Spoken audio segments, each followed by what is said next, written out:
Monsieur Loa, l'enfant de la Guinée forestière, ça c'est du côté des Zoa ou du côté de Kwakrou. Merci beaucoup pour ce chant qui vient de nous faire vibrer.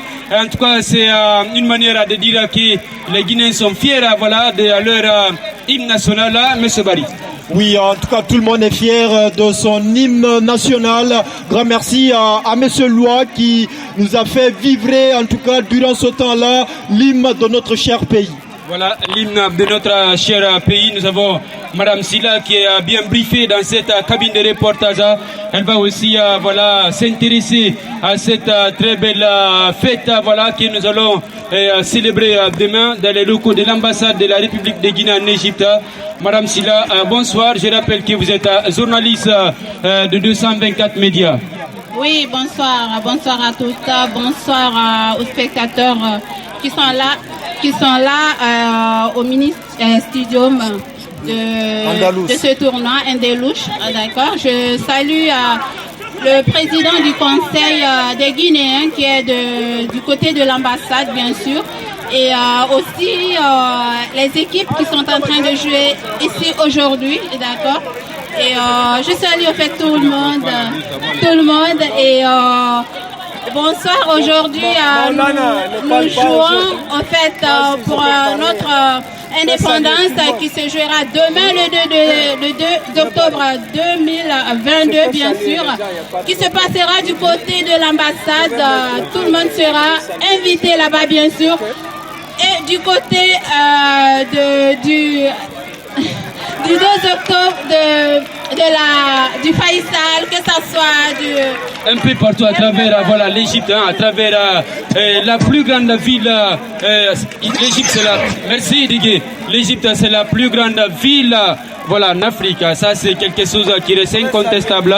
Voilà, le 2 octobre, voilà, 2022, on va célébrer ça en Égypte. Voilà, approchez très bien votre voilà, micro pour que votre voix soit très bien audible, madame. D'accord. Au fait, comme je le disais, la fête de l'indépendance, ça se passera du côté de l'ambassade, bien sûr. Comme son nom l'indique, la Guinée, c'est pour les femmes, bien sûr. Et j'ai remarqué l'équipe féminine qui sera présente ici aujourd'hui pour pouvoir jouer le match. C'est un plaisir pour moi que je vois l'équipe féminine qui est présente aussi aujourd'hui. Et du coup, les deux équipes qui étaient là, du Fouta Diallo et de la basket, j'ai remarqué que l'équipe de la basket était l'équipe dominatrice de ce match, bien sûr. Et on est en train de voir là maintenant les deux équipes qui sont en train de jouer du côté Monsieur Camara, les deux équipes qui sont en train de jouer actuellement. Quelles sont les équipes qui sont en train de jouer actuellement? Voilà, ces deux équipes ces deux nouvelles équipes qui sont sur ce terrain en train de s'en découdre aussi à la suite du match qui a opposé l'équipe du Fouta Diallo à la basse côte. Voilà, Barry est mieux placé. Voilà, lui c'est un vieux de ce coin. Il connaît toutes les équipes de ce coin, Barry.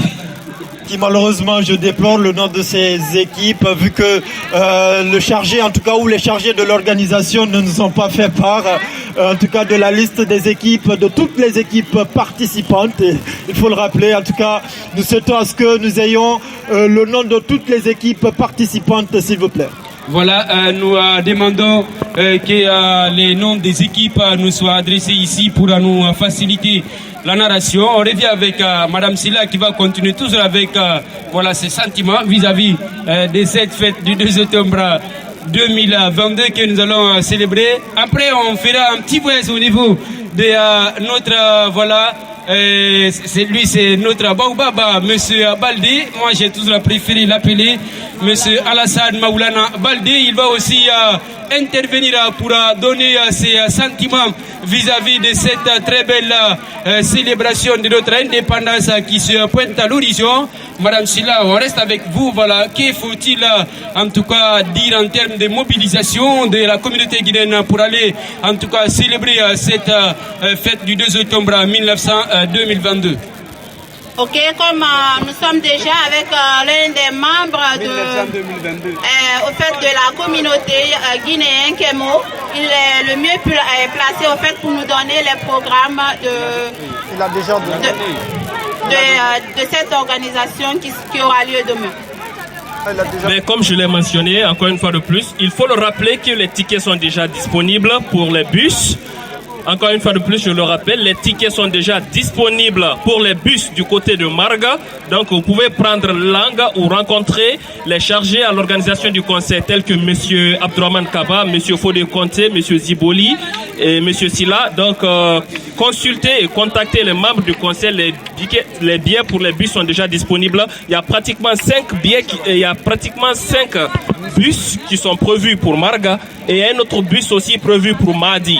Donc les autres quartiers sont à venir en fonction des prévisions qui seront faites par rapport à cela. Et comme nous l'avons mentionné, il y a plusieurs activités qui nous attendent, des défilés de mode, des chants, des discours et beaucoup d'ambiance par rapport à tout cela. Et notamment, nous rappelons également qu'il y aura des questions grand public, des questions en relation directe avec la fête du 2 octobre et cet événement qui réconforte tout Guinéen. Voilà, cet événement qui réconforte tous les Guinéens. Je reste toujours avec vous, Madame Silla. Ça vous dit quoi? La mobilisation, elle est parfaite? Oui, effectivement, M. Camara, comme vous l'avez si bien vu aujourd'hui, on souhaite que toutes les femmes, parce que ici c'est les femmes qui dominent, bien sûr, d'accord, et on souhaite la mobilisation de toutes les femmes demain, d'accord, du côté de l'ambassade, d'accord. Comme ils l'ont si bien fait aujourd'hui. Parce que vous êtes une femme que vous souhaitez simplement envoyer votre message à l'endroit des femmes pour qu'elles se mobilisent et les garçons. Bien sûr, parce que c'est les femmes qui sont dominantes ici. C'est les femmes qui sont dominantes et c'est à leur égard que je lance l'appel. Car quand ils sont là, comme le nom de notre pays l'indique déjà, la Guinée, comme le nom de notre pays l'indique déjà, la Guinée, d'accord. Donc, je lance un appel solennel aux femmes battantes, aux femmes travailleurs ici, en Égypte, bien sûr. Déjà, moi, je les félicite d'ailleurs pour leur brave travail et pour leur courage, bien sûr, et pourquoi ne pas pour leur bravoure qu'ils sont en train de fournir ici. Donc, du coup, je souhaite qu'ils soient nombreux du côté de l'ambassade demain, d'accord, pour représenter notre pays déjà, pour que la fête se passe dans les meilleures des conditions. Notre fête d'indépendance qui aura lieu déjà partout dans le monde déjà, le 2 octobre, représente notre fête, représente au fait notre fête d'indépendance. Donc du coup, on doit être joyeux, on doit être contente de faire partie de la part. Donc j'invite tout le monde d'être là demain, d'accord, pour que la fête soit grandiose et beaucoup harmonieuse. Au fait, Monsieur Camara. Voilà, non seulement elle invite voilà, les femmes, mais elle finit par dire qu'elle invite tout le monde. Voilà, c'est ce qui est l'essentiel là. Tout le monde est invité demain à l'ambassade pour célébrer notre liberté, cette fois-ci au compte de l'année 2022. Le 2 octobre 2022, on va revenir à l'endroit de Monsieur Alassane Maoulana Baldé qui va aussi donner ses sentiments vis-à-vis de cette fête que nous allons célébrer demain à partir de 17h. Ça sera déjà à travers l'intelligence des responsables de la communauté guinéenne en Égypte, plus précisément les responsables du Conseil des Guinéens d'Égypte, les responsables de la communauté, mais aussi les responsables de l'ambassade qui sont en parfaite collaboration pour nous permettre de voir cette grande fête qui va en tout cas prendre son envol demain à l'ambassade de la République de Guinée en Égypte. Avant de rejoindre M. Alassane Maoulana Baldé, on reste à votre endroit.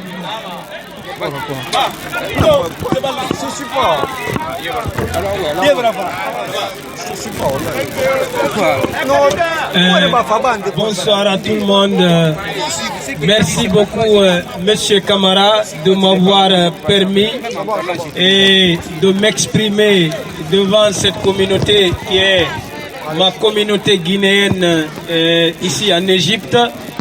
Je vous remercie, vous les journalistes, et vous qui êtes là en train de fournir un grand effort. Merci, vous allez bien. Donc, je pense que je ne peux pas dire ici quelque chose que vous n'avez pas dit. Et je remercie Madame Silla, qui est présentatrice au niveau de la télé 224 TV. Donc, je remercie Ibrahim Oufab Bari, qui a été la première personne à présenter le GT sur 224 TV. Et nous avons le chef de ce présentateur, l'homme, comment dirais-je, qui ne se sépare pas avec son stylo. Je voudrais dire le rédacteur en chef, Red Chef, qui m'a... Je vais me limiter ici. Donc, je suis avec mon gars du Soudan. Voilà, Abdelaziz, notre reporter, comment dirais-je, dans la langue arabe. Et franchement, je remercie aussi mon frère Kemoko, qui fait partie parmi les membres du bureau exécutif du Conseil des Guinéens d'Égypte. Mais je remercie notre cher président. Il s'agit de Monsieur Abdallah Sow. Monsieur Abdallah Sow, qui est en train de servir cette communauté qui est la communauté guinéenne ici en Égypte. Il ne dort pas et il est là à chaque fois. Lorsque vous l'appelez, il est disponible. Nous demandons au Tout-Puissant Allah de lui accorder ou bien de l'accorder une bonne santé et une longévité de vie. Voilà, afin qu'il puisse nous servir aussi longtemps. Et merci beaucoup et à la cabine technique ici. Je pense que pour ne pas monopoliser cette parole, moi je ne suis pas journaliste sportif, et je suis au niveau de la technique, mais je vois le talent de Madame Silla. Voilà. Moi, je ne savais pas, j'avais pensé que tout simplement qu'elle était une présentatrice du journal. Mais voilà, donc elle avait un talent caché en elle qu'elle a voulu nous faire découvrir aujourd'hui, cet après-midi. Je vais essayer de remettre le micro à, comment dirais-je, à M. Camara, mais aussi je n'oublie pas Léza qui se trouve avec nous, notre sœur, comment dirais-je, qui fait partie du groupe 224 Médias. Elle est derrière et je dis bonsoir à Léza. Donc merci beaucoup et je vais remettre le micro à monsieur Kamara Maulana. Ce n'est pas moi Maulana, c'est lui. Merci Alassane Maulana Baldi, le grand technicien qui est toujours derrière la console numérique pour nous permettre d'évoluer à travers une très belle sonorisation. On va venir sur ce terrain pour prendre les nouvelles de ces deux équipes. L'équipe de la Forêt qui aura le maillot du Paris Saint-Germain face à l'équipe des présidents des structures. Voilà, deux grosses équipes qui nous disent beaucoup de choses cet après-midi, Barry. Et voilà, vous étiez là en train de suivre cette rencontre qui évolue très bien. On est mieux placé pour remonter les actualités minute par minute vis-à-vis de celle-ci. En tout cas, votre œil de commentateur sur cette partie de cet après-midi, Barry. Ah oui, pour le moment, la formation des présidents des structures sont dominatrices, en tout cas face à son homologue du moment qui est le Forêt. Voilà, la formation des présidents des structures vont essayer de repartir pour qui? Pour le dossard numéro 2. Qu'est-ce qu'il va faire? Il va jouer pour son milieu du moment, pas pour longtemps. Et c'est une sortie de balle profitable à cette formation de la Guinée forestière. Voilà. Le gardien du moment va jouer pour son milieu de terrain. Pas pour longtemps. Qu'est-ce qu'il va faire? Il va lever la tête. Il va jouer pour... C'est une récupération profitable en tout cas cette formation des présidents des structures, des différentes structures. Voilà. Pascal, le gardien de but de la formation des présidents, qu'est-ce qu'il va faire? Il va jouer pour son milieu de terrain, pas pour